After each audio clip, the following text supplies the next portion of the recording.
Film ఛాంబర్లో కొద్దిసేపు ప్రజల సందర్శనార్థం దాసరి భౌతిక కాయాన్ని ఉంచిన అనంతరం అక్కడి నుంచి ఆయన అంతిమ యాత్ర ప్రారంభమైంది. ఫిలిం ఛాంబర్ నుంచి మొయినాబాద్లోని ఆయన ఫామ్ హౌస్కి అంతిమ యాత్ర ప్రస్తుతం కొనసాగుతోంది. ఆయన ఫామ్ హౌస్ వద్ద ఎలాంటి ఏర్పాట్లు జరిగాయో మా ప్రతినిధి నరేష్ వివరిస్తారు. నరేష్,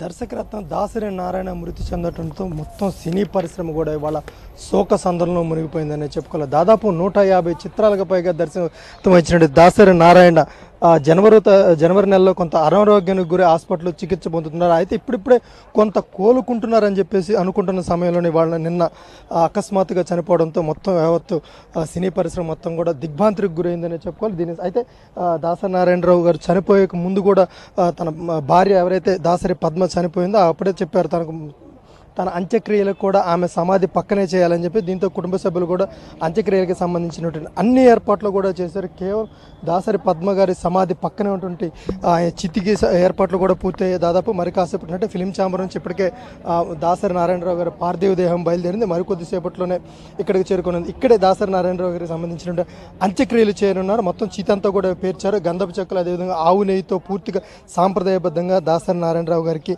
అంత్యక్రియలకు ఏర్పాట్లు కూడా చేస్తారు. ఇప్పటికే సినీ ప్రముఖులందరూ, రాజకీయ ప్రముఖులందరూ కూడా దాసరి నారాయణ గారి పార్థివ దేహానికి అంత్యక్రియలు ఏవైతే నిర్వహించబోతున్నారో అక్కడికి సందర్శించేందుకు ఆ కుటుంబ సభ్యులకు సంతాపం తెలిపేందుకు కూడా అందరూ కూడా ఇక్కడికి చేరుకోవడం జరిగింది. ముఖ్యంగా దాసరి నారాయణరావు గారి సినీ పరిశ్రమలు ఒక పెద్దగా చెప్పుకుంటారు. ఎంతోమంది నటులకు తెరకు పరిచయం చేసి ఎంతోమంది జీవనోపాధి కల్పించినటువంటి దాసరి నారాయణరావు గారు ఇవాళ మన మధ్య లేకపోవడంతో చాలామంది కూడా అది జీర్ణించుకోలేకపోతున్నారనే చెప్పుకోవాలి.